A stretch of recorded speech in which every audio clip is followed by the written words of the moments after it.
nosotros nos reunimos los jueves en el grupo de hogar, nos reunimos un grupito y normalmente empezamos lo que es la reunión de una forma muy distendida, hablando unos con otros y respondiendo preguntas, preguntándonos todo, ¿no?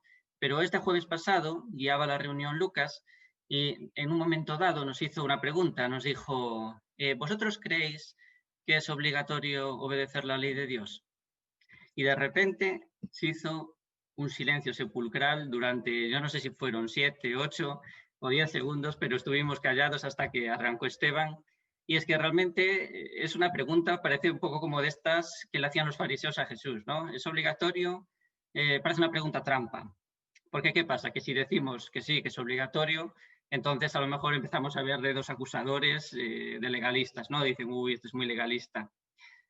Ahora, si decimos que no, pues de una forma muy rotunda decimos, uy, entonces, ¿qué pasa? ¿Que no es necesario obedecer a Dios? Es una pregunta que es un poco compleja responderla, es una pregunta pues que tiene matices, ¿no? Y os comento esta pequeña anécdota porque tiene relación con el texto que vamos a ver hoy y la pregunta que vamos a intentar responder. Voy a ver si soy capaz de compartir esta pequeña presentación y la pregunta que vamos a intentar responder hoy, a ver si la puedo ver aquí, es esta. ¿Tenemos seguridad en que Dios nos acepta? ¿Cómo podemos estar seguros realmente de nuestra salvación? ¿Cómo podemos estar confiados? ¿Qué puede hacer que estemos reconfortados de saber que somos hijos de Dios, como estuvimos viendo hoy? ¿En qué se basa esto? Lo tenemos claro, se basa en una obediencia estricta, se basa en que cuanto más hago, el Señor más me va a querer, el Señor más me va a ver como su hijo, o se basa quizá en confianza. Tenemos claro cómo podemos estar tranquilos, cómo podemos estar seguros de nuestra salvación, cómo podemos saber que nuestra relación con Dios está restaurada. Vamos a simplemente exponer 2 puntos. Lo primero, vamos a ver principios que son ineficaces, principios que son débiles, que no nos van a dar seguridad para saber que somos salvos. Pero después vamos a ver el segundo punto, principios que son eficaces, cómo podemos basar nuestra seguridad, cómo podemos estar seguros realmente de que somos hijos de Dios, que Dios nos acepta, que nuestra relación con Dios está restaurada. Muy bien, aquí tenéis el texto. Los que estáis muy cerquita del móvil o de la pantalla, a lo mejor lo podéis leer y me acompañáis. Está en Gálatas 4, del 1 al 20. Ese es el texto que nos toca para hoy. Pero si no, también os recomiendo y os animo que los que estéis un poco lejos, cojáis vuestras Biblias y así también lo vamos leyendo entre todos y es más constructivo. Muy bien, dice así, en el versículo 1 dice, en otras palabras, mientras el heredero es menor de edad, en nada se diferencia de un esclavo, a pesar de ser dueño de todo. Al contrario, está bajo el cuidado de tutores y administradores hasta la fecha fijada por su padre. De la misma manera, nosotros, cuando éramos menores, estábamos esclavizados por los principios de este mundo, pero cuando se cumplió el plazo, Dios envió a su Hijo, nacido de una mujer y nacido bajo la ley, para rescatar a los que estaban bajo la ley, a fin de que fuéramos adoptados como hijos. Vosotros ya sois hijos. Dios os ha enviado a nuestros corazones el espíritu de su Hijo, que clama, Abba, Padre. Así que ya no eres esclavo, sino hijo. Y como eres hijo, Dios te ha hecho también heredero. Antes, cuando no conocíais a Dios, erais esclavos de los que en realidad no son dioses. Pero ahora que conocéis a Dios, más bien que Dios os conoce a vosotros, ¿cómo es que queréis regresar a esos principios ineficaces y sin valor? ¿Queréis acaso volver a ser esclavos de ellos? Seguís guardando los días de fiesta, los meses, las estaciones y los años. Temo por vosotros que tal vez me haya estado esforzando en vano. Hermanos, yo me he identificado con vosotros. Os suplico que ahora os identifiquéis conmigo. No es que me hayáis ofendido en algo. Como bien sabéis, la primera vez que os prediqué el Evangelio fue debido a una enfermedad. Y aunque esta fue una prueba para vosotros, no me tratasteis con desprecio ni desdén. Al contrario, me recibisteis como a un ángel de Dios, como si tratara del mismo Cristo Jesús. Pues bien, ¿qué pasó con todo ese entusiasmo? Me consta que de haberos sido posible os habréis sacado los ojos para dármelo. Y ahora resulta que por deciros la verdad me he hecho vuestro enemigo. Esos que muestran mucho interés por ganaros a vosotros no abrigan buenas intenciones. Lo que quieren es alejaros de nosotros para que vosotros os entreguéis a ellos. Está bien mostrar interés, ¿cómo que no? Claro que sí, con tal de que ese interés sea bien intencionado y constante y que no se manifieste solo cuando estoy yo con vosotros. Queridos hijos, por quienes vuelvo a sufrir dolores de parto hasta que Cristo sea formado en vosotros. ¿Cómo quisiera estar ahora con vosotros y hablaros de otra manera? Porque lo que estáis haciendo me tiene perplejo. Esta es la discusión ¿Cómo llegar a ser hijos? Este es el conflicto que había realmente en la iglesia de Galacia con estos movimientos de personas que defendían que el llegar a ser hijos era de una determinada manera, a través de la obediencia, ya lo veremos. Ahora, el versículo clave de todo este texto quizá es este, es el versículo 7, la herencia. Dios nos hace herederos. No sé si oísteis esta noticia, yo lo escuché por la televisión, pero se ve que ahora durante el confinamiento, sobre todo entre marzo, abril y junio, subió una barbaridad la cantidad de personas que desheredaron a sus hijos. Muchas personas que dijeron, no quiero darle mi herencia, no quiero darle mis derechos a mi hijo. Y esto lo que ilustra de alguna manera y lo que refleja es una separación, padres que deciden separar a sus hijos, no compartir la vida de sus hijos, romper esta relación, porque la herencia también tiene que ver mucho con esa relación. Ahora, Dios lo que hace con nosotros es todo lo contrario. La herencia supone que Dios va a hacernos sus hijos, aun estando lejos. Dios dice, quiero que seáis mis hijos y quiero que seáis mis herederos. Ahora, ¿qué implica la herencia? Como decía Esteban hoy, la herencia no solo implica poder tener una relación con Dios aquí, sino que implica el más allá. Dios nos permite entrar en su reino, Dios nos permite tener una relación personal con Él, pero disfrutar de un futuro, de una vida en completa paz, en completa justicia. Dios nos va a consolar, Dios va a permitirnos vivir por una eternidad cerquita de Él, en un mundo donde el mal no nos va a tocar. La vida eterna consiste en esto, un mundo, una vida sin sufrimiento, con armonía, con paz, con consuelo. Esa es nuestra esperanza como creyentes, esa es nuestra esperanza cuando Dios nos abre la puerta a su casa y nos permite ser hijos de Dios. Una relación íntima, y por eso aquí muchas veces se habla de padre-hijo. ¿Por qué? Porque la relación entre un padre y un hijo quizá es la relación más cercana que nosotros podamos entender. Aquí se nos dice también en Romanos que somos herederos, pero en Romanos se nos dice que somos coherederos con Cristo. A veces se hace la relación entre que nosotros somos la novia como iglesia de Cristo, pero aquí se nos dice que somos como hermanos, como coherederos de Dios. Y eso habla de esa relación que es tan íntima, que es tan fuerte entre un padre y un hijo, tan cercana, tan llena de amor.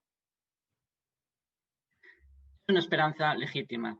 Hay ciertos movimientos cristianos o podríamos decir, pues no sabemos si son cristianos, pero que utilizan a Dios como el genio de la lámpara. Dicen, cree en Dios. ¿Por qué? Porque vas a tener un coche mucho mejor. Dios va a permitir que tengas muchísimo más dinero, te va a hacer la vida muchísimo más fácil. Y en esto quizá no encontramos un fundamento bíblico para que sea así, al revés. A veces el ser cristiano, el ser discípulo de Jesús, lo que va a implicar es un plus de sufrimiento, a veces va a implicar un plus de dificultad en la vida, pero ahora, de forma temporal, en un futuro, esto sí que es legítimo y Dios lo ha puesto en nuestros corazones, el disfrutar de una paz completa, de amor completo, donde el mal no nos va a tocar. Y esto forma parte del corazón de Dios y Dios nos permite formar parte de esta herencia, nos permite formar parte de estos derechos que le corresponden a Él y que son de Él. Ahora, ¿cómo llegamos a esto? Pablo estaba un poco preocupado. El otro día en la reunión de predicadores argumentábamos que Pablo en esta carta se comportaba de una forma bastante vehemente. Tiene cartas tranquilas, a veces de agradecimiento, pero esto es una carta en la que a veces vemos que tiene unos tonos altos con las personas. Y yo diría más, fijaos en el versículo 11, veo a un Pablo pesimista.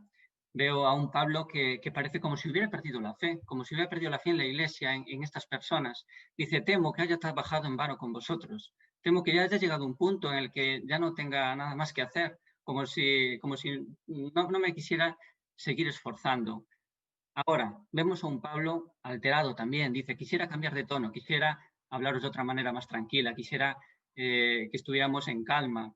Y vemos también en otras partes de esta carta, donde a veces les llama necios o incluso insensatos, le dice, os estáis equivocando totalmente. Ahora, también vemos a un Pablo sensible.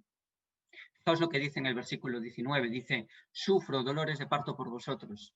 Yo no he sufrido dolores de parto, seguramente muchas de las que nos estáis escuchando sí, pero hace referencia a un sufrimiento y hace referencia a cuando ves que las otras personas se están equivocando y tú lo estás sufriendo. Y vemos a un Pablo sensible, un Pablo que sufre. A lo mejor muchos de los padres que estáis aquí nos entendéis cuando veis que vuestros hijos se equivocan totalmente en un aspecto importante en la vida y ellos sufren y van a sufrir, pero vosotros sufrís mucho mejor, se os encoge el corazón. Y esta quizá es la actitud que tenía Pablo, un Pablo alterado, que a lo mejor las circunstancias hasta lo requerían, pero vemos un Pablo sensible. Y es porque este tema es muy importante. ¿Cómo llegamos a ser hijos de Dios? Había muchas corrientes que estaban como convenciendo y persuadiendo a la gente que la manera de ser hijos de Dios no era la correcta, y eso es lo que vamos a ver. Primer punto, principios que son ineficaces. ¿En qué se estaban basando muchas personas? ¿Cuál es la idea equivocada aquí?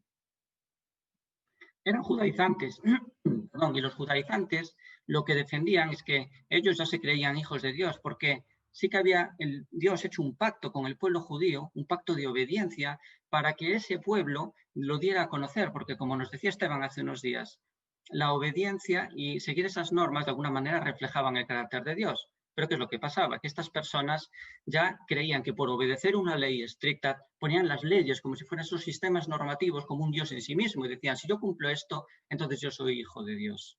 Ahora, Pablo nos va a decir, esos son rudimentos, eso son principios elementales que nos salvan. Por un lado, la ley que Dios le ha dado a este pueblo, pero por otro lado, también estas especie como de corrientes hacían unas tradiciones añadidas. No solo se basaban en la ley, sino que añadían a esa ley unas interpretaciones humanas y sentaban doctrina. Y decían, bueno, la ley dice que el sábado no se puede trabajar, pero a mayores vamos a interpretar eso y vamos a decir, bueno, no es que no se pueda trabajar, es que no se puede ni trabajar, ni se puede ayudar a alguien que está muriendo, y ni se puede ni siquiera poner la mesa para comer. Entonces, al final hacían un sistema normativo en el que se basaban como para justificarse a sí mismos.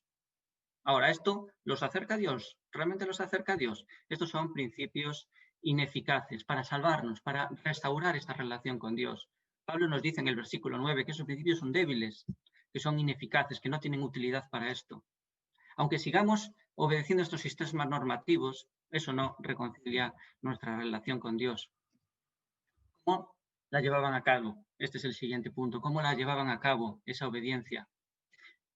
Versículo 10 dice, guardáis los meses, los días, los meses, los tiempos y los años. Bien, ¿esto qué significa? Aquí en el griego, en el original, esto de guardar, observar, se refiere a hacerlo de una forma meticulosa. Se refiere como si nosotros dijéramos, yo voy el domingo a la capilla, pero voy a ir todos los del año. No me voy a saltar ni uno y voy a basarme en eso para acercarme a Dios y para ser justificado delante de Dios. Cuando dice que guardaban los días, los meses, los tiempos y los años, ¿a qué se refiere? Se refiere a esta fiesta ceremonial, porque en el antiguo pacto Dios le había dicho al pueblo de Israel que todos los días tenían que hacer un rito a la mañana y un rito a la noche, unas ofrendas, unos sacrificios. También los meses, el primer día de mes que le llamaban de luna nueva, también tenían que hacer lo mismo, un sacrificio mensual. Los tiempos, aquí se refiere pues a estas fiestas solemnes que Dios también había instaurado para el pueblo judío y que tenían un simbolismo, que eran la fiesta de los tabernáculos, la fiesta de la Pascua, que representa la liberación, la fiesta de Pentecostés, y los años aquí, no estoy seguro, pero investigando un poco, entiendo que se refiere al año jubileo, porque es un año también que había que guardar.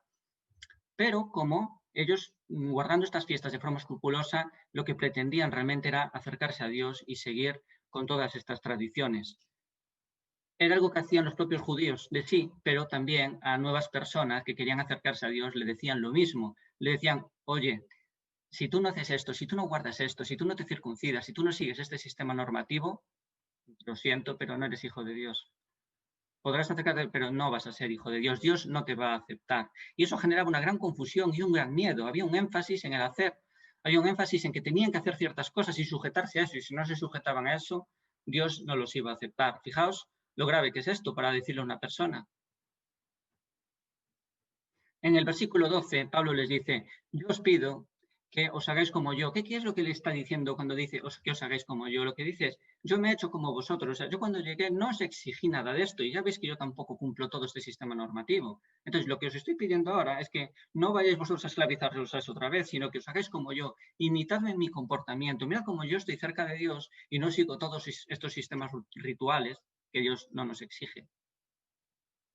De alguna manera, todas estas instrucciones basadas en el hacer perduraron siempre y, por ejemplo, vamos a hablar de las bulas. Cuando en la época de Lutero, que hoy habló María Eva de Lutero, en la Iglesia Católica Romana, tú podías adquirir la salvación, tú podías decir, yo adquiero mi salvación delante de Dios pagando un dinero, fijaos lo que supone esto. Pero es que también hoy se hace un énfasis en algunos movimientos o incluso en algunas religiones que tienen que ver con hacer cosas para acercarse a Dios. Pues mirad, os voy a contar algo de esta semana. Yo sigo una página católica que es para jóvenes, se llama Iglesia para Jóvenes, Iglesia Católica para Jóvenes o algo del estilo. Y justo en Facebook, pues, pusieron una especie de artículo que decía, ¿cómo sé que voy a ir al cielo? Fijaos en la homología que tiene con respecto a nuestro tema de hoy. ¿Cómo sé que yo voy a ir al cielo? Y no hablaba tanto de creer en Jesús, sino que hablaba más de hacer. Decía un niño de 15 años o un chaval de 15 años que se murió de leucemia y pocos días antes de morir dice, yo estoy seguro de que voy a ir al cielo porque yo cumplía con la Eucaristía todos los días. Fijaos cómo se basaba en el hacer, en cumplir una serie de rituales, no tanto una relación con Dios, sino en una obediencia a un rito. Por eso que con esto hay que tener cuidado. Ahora, Pablo nos dice que es lo que buscaban estas personas que defienden esta obediencia escrupulosa a la ley. Dice que es una motivación egoísta y humana, y lo vemos aquí, versículos 17 y 18, dice, tened cuidado con ellos porque no abrigan buenas intenciones. Ellos lo que quieren realmente es que os entreguéis a esto. Muchas veces detrás de estas conductas, de mandarle a otras personas que hagan, que cumplan, hay un énfasis y hay una motivación egoísta, que en este caso se podría dar por quizá el dominio sobre otras personas, el ejercer ese dominio sobre ellas y tener influencia en sus vidas y que esas personas te admiren. A veces nos puede llegar a pasar esto a nosotros en la iglesia también, cuando las personas, pues, cuando tú tienes una determinada doctrina y te aprueban y te siguen y te dicen qué bien lo estás haciendo y te admiran, pues muchas veces se puede dar ahí un sentimiento que es muy humano pero contrario a Dios, porque no está guiado por Él, está guiado por nuestro egoísmo, está guiado por nuestro ego, por nuestra muchas veces superioridad moral, porque estamos convencidos de que eso me va a salvar, esa doctrina y la rectitud de mi comportamiento. Decía Pablo en la carta a Colosenses, tened cuidado con esto, porque está hablando del mismo tema, y dice, porque muchas veces tienen apariencia de sabiduría. Cuando estas personas os mandan que hagáis esto, que hagáis lo otro, en principio no son cosas que rechacéis de por sí, porque son persuasivas y muchas veces hasta nos pueden llegar a generar culpabilidad en nuestro interior. Nos pueden hacer ver que lo estamos haciendo mal y generan culpa. Pues cuidado con estas cosas porque a veces no están guiadas por Dios. Cuando se hace demasiado énfasis en que hay que hacer y estás obligado a hacer esto, y esto es lo que tienes que hacer para Dios y si no, no te va a querer. Muchas veces en esos comportamientos, en esos discursos, ahí no está Dios, ni es guiado por Dios, sino por una motivación humana. En el versículo 13 al 16 vemos las consecuencias, que son divisiones. Pablo les dice, yo no estoy enfadado con vosotros, yo me quiero acercar a vosotros, yo quiero hacer un acercamiento, quiero que seamos uno, quiero que haya armonía entre nosotros. Y de hecho, al principio era así. Cuando os hablé del Evangelio, me recibisteis como si fuera a Jesús y realmente yo lo estaba pasando mal. Ahora me he convertido en vuestro enemigo. Fijaos lo que hacen estos comportamientos basados en esa obediencia escrupulosa, incluso de criticar la forma que tienen otros de hacer las cosas. Ahora me he convertido en vuestro enemigo, les dice. ¿Y nosotros?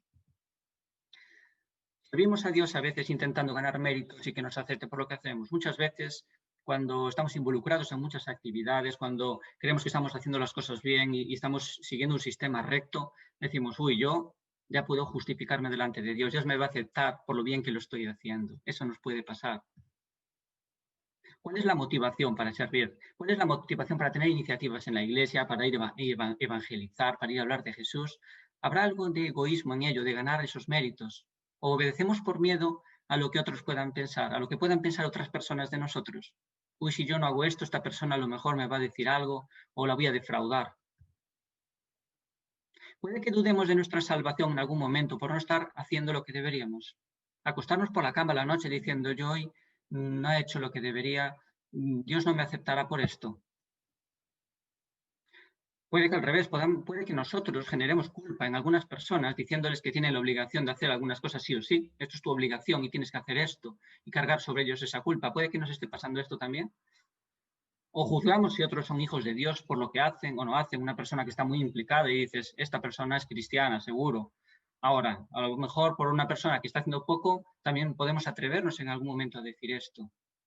Todos estos principios no restauran nuestra relación con Dios, son ineficaces. Aunque la obediencia tiene su lugar en nuestra vida, como estuvimos viendo, como un reconocimiento de quién es Dios y un gesto de amor, realmente la obediencia estricta a este sistema normativo no es lo que nos va a salvar.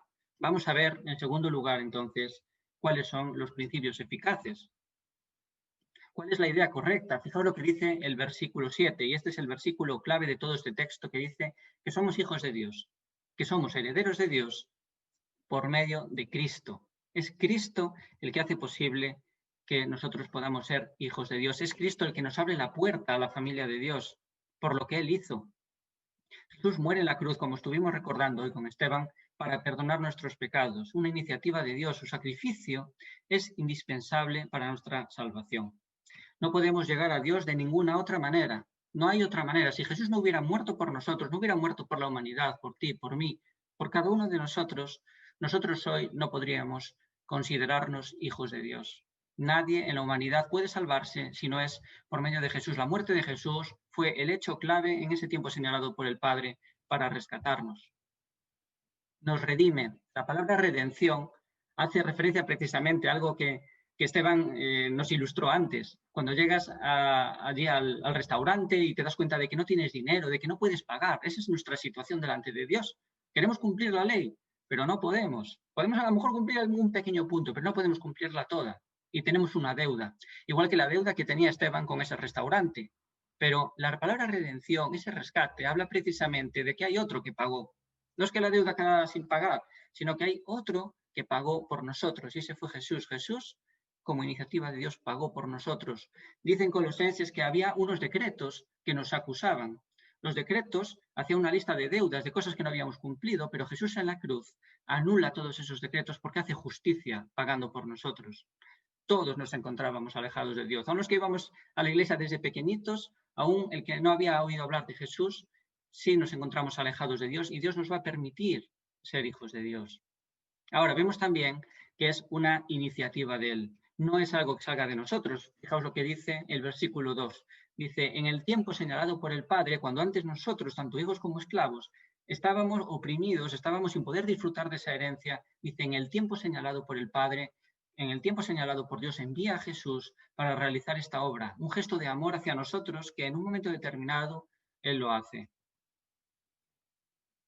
Fijaos también lo que dice el versículo 9. Dice, ahora que conocéis a Dios, ahora que sois hijos de Dios, pero no tanto porque por vuestros méritos lo hayáis conocido, sino porque Dios os ha conocido a vosotros. Es decir, ese es Dios el que se ha revelado a nosotros. Es Dios el que se ha dado a conocer. Es Dios el que de alguna manera nos ha buscado. No hemos sido nosotros los que hemos buscado a Dios, y esto no se lo podemos decir. Ahora, es lo que nos salva realmente, la muerte de Jesús como indispensable, pero nuestra respuesta, la confianza, la fe. Fijaos lo que le dijo Jesús en un momento determinado a una persona. Dice, tanto amó Dios al mundo que dio a su Hijo unigénito, está hablando de sí mismo, para que todo el que cree en Él no se pierda, sino que tenga vida eterna. No está diciendo para que todo el que lo obedezca hasta la última tilde de su ley no se pierda, sino que tenga vida eterna, sino que está diciendo todo el que cree en Él, todo el que cree en Jesús como Salvador, todo el que cree en la obra que hizo Jesús por nosotros, todo el que se siente deudor delante de Dios y dice, Señor, gracias. Gracias porque tú has pagado esa deuda que tenía que haber pagado yo. Gracias porque a partir de ahora yo confío en ti como Dios. Yo sé que eres Dios y quiero seguirte durante el resto de mi vida. Quiero que tú ocupes el lugar central en mi vida. Eso realmente es lo que nos salva. ¿Cómo sabemos que somos hijos de Dios? ¿Cómo podemos tener esa certeza de que somos hijos de Dios, de que Dios nos trata como a hijos? Dice en el versículo 6 que Dios envía a nuestros corazones el espíritu de su Hijo. Cuando nosotros reconocemos a Jesús como Salvador, cuando reconocemos que tenemos una deuda delante de Él que no podemos pagar, Él envía a nuestros corazones el espíritu. Es un hecho sobrenatural, pero es el mismo Dios viviendo en nuestro interior, permitiéndonos tener una relación personal con Él, íntima. En otras partes nos dice Pablo que el Espíritu de Dios, el Espíritu Santo, es un sello. Es de alguna manera una garantía que nos sella como hijos de Dios cuando otras personas que no han recibido a Jesús, que no han creído en Él como su Salvador, no lo tienen y no son hijos de Dios. Ahora, Abba Padre, nos permite llamarlo Abba Padre. Este hecho, el Espíritu de Dios viviendo en nosotros, esa relación de cercanía con Él, Abba, Padre, Abba es la palabra aramea que significa papá.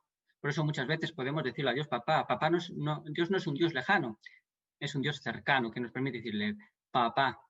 El Espíritu nos permite tener una relación cercana, íntima. Podemos caer en el gran peligro de juzgar si una persona es hija de Dios o no es hija de Dios por lo que hace. ¿Cómo sabemos que una persona tiene el Espíritu de Dios en su corazón y vive en él de forma física? No tenemos hoy en día unas lentes que nos permitan analizar a las personas y quizá es un riesgo muy grande el hacerlo. Caemos en el riesgo muchas veces de juzgar si una persona es hija de Dios y es creyente por lo que hace. Sí, a lo mejor podemos de alguna manera ver su madurez espiritual, podemos ver cuánto del carácter de Jesús y cuánto se parece a Jesús no tanto en cuántas cosas hace, sino en cómo las hace. Por eso aquí Pablo les dice, estoy aún sufriendo mucho hasta que Cristo esté formado en vosotros, es decir, hasta que te parezcas cada vez más a Cristo y entiendas bien cómo es Él y te comportes como Él. A lo mejor esta madurez sí que se puede observar de alguna manera. Ahora, ¿cómo vamos a juzgar si una persona es creyente o no? Si hasta en la misma Biblia dice que hay personas que se salvarán por fuego, pues que a lo mejor no hicieron muchas cosas, pero no es tanto hacer, sino el reconocer lo que Jesús hizo por nosotros. Como conclusión, ya estamos acabando, pongo esta imagen. A lo mejor, perdonad porque parece un poco infantil, pero creo que de alguna manera ilustra lo que es nuestra relación con Dios y lo que Dios quiere con nosotros. Y cuando reconocemos a Jesús como Señor, como Salvador, esto es lo que podemos disfrutar. Por ahora de una forma imperfecta, pero va a llegar un momento en el que en nuestra vida eterna que vamos a disfrutar de una relación así. Y ya la podemos ir disfrutando ahora. Dios como Padre, sentado, dándonos instrucciones. Este es el contexto de la obediencia. Nosotros dependiendo de Él, porque confiamos en papá, confiamos en lo que Él tiene para nosotros. Agarrados de la mano, como esos niños, viendo hacia su padre, su mujer, y teniendo una relación de amor, una relación de armonía, una relación en la que hay confianza y no hay aceptación solo porque seas el primero de la clase, porque te portes muy bien, sino porque hay un amor muy grande. Así que algunas preguntas que os dejo hoy y que me ha llevado este texto. ¿Pensabas que Dios te aceptaría como hijo por hacer las cosas mejor? ¿Tenías esta percepción de querer mostrarte delante de Dios y buscar su aprobación constantemente haciendo cosas? ¿Qué sientes al saber que eres imperfecto, que somos imperfectos, que no llegamos a cumplir la ley como quisiéramos? Pero aún así Dios te ama y Dios murió por ti para salvarte con un gesto de amor increíble. ¿Confías en Él como Señor y Salvador? ¿O aún eres reticente a tomar esa decisión? ¿Aún estás peleando por justificarte tú delante de Dios? ¿O aceptas, te sientes culpable y dices, yo no podría llegar a pagar por esto? Y gracias, Señor, porque tú has pagado por mí. ¿No te mantienes alejado de Dios buscando redimirte por ti mismo? ¿No aceptas su perdón? Si no aceptamos su perdón, aún no somos hijos de Dios. Nos ayuda de alguna manera a saber que Dios no busca perfección en nuestra obediencia, sino confianza. La confianza de un padre que sabe qué es lo mejor para nosotros, el amor del que hablaba antes Esteban de querer obedecer a Dios porque lo amamos, porque estamos agradecidísimos de lo que Él hizo por nosotros y queremos honrarle. Así que vamos a dejar dos retos para hoy. El primero es ¿crees? No esperes más y díselo al Señor, reconócelo como Señor y Salvador. No esperes hacerlo mañana, no esperes hacerlo pasado. En el momento en que reconoces a Jesús como tu Salvador, en que reconoces tu culpa y lo reconoces como Señor en tu vida, el Espíritu de Dios, como un hecho sobrenatural, empieza a vivir en ti una relación íntima que te sella, que te garantiza que tú eres hijo de Dios. Ahora, los que ya somos creyentes, no obedecemos para llegar a ser hijo de Dios, sino obedecemos porque como hijo amamos a Dios. No obedecemos para llegar a ser hijos de Dios, ya lo somos, sino que obedecemos porque como hijo amamos a Dios y es el amor lo que nos mueve. Muy bien, voy a orar y ya acabamos esta parte. Señor, gracias por pagar tú el precio que yo no podía haber pagado. Gracias porque es algo que sale de tu amor, de tu corazón, es algo que llena nuestras vidas y nos motiva también para obedecerte más. Ayúdanos a obedecerte con esta intención, con esta mentalidad. Ayúdanos a obedecerte, no por cumplir un sistema normativo que nos vaya a justificar delante de ti, ni con una conducta egoísta, sino con una conducta de agradecimiento. Ayúdanos a detectar cuando en nuestra vida también pasa esto Y también te pido por personas que me están escuchando ahora y que no han creído en ti aún como su Salvador, como su Señor. Ayúdales a entender que has muerto por ellos por amor y que ellos puedan doblegarse delante de ti, doblar sus rodillas y decir, Señor, gracias, gracias, quiero vivir una vida para honrarte. Ayúdanos esta semana, en cada momento que tengamos para hacerlo, vivir para ti y reflejar tu amor a los demás. En el nombre de Jesús. Amén.